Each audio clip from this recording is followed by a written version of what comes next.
Attorney Sal. Suportado niyo po ba ang Tayo Kami Naman signature campaign petition sa Supreme Court doon sa habeas corpus? Unang-una, hindi epektibo yung mga signature na hihikayatin yung Korte Suprema. Mali yun. Yung signature campaign nyo, hikayatin ninyo ang gobyerno na gawin ang trabaho nila na pabaligin.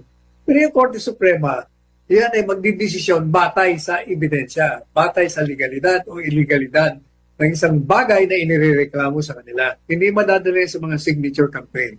Ang signature campaign, yan ay makakatulong lamang pag yan ay gagamitin mo at ipapamukha mo sa gobyerno na kaming mga nakapirma rito ay hinihingi namin na gawin mo ang trabaho mo na ibalik mo si Presidente Duterte rito sapagkat illegal ang ginawa.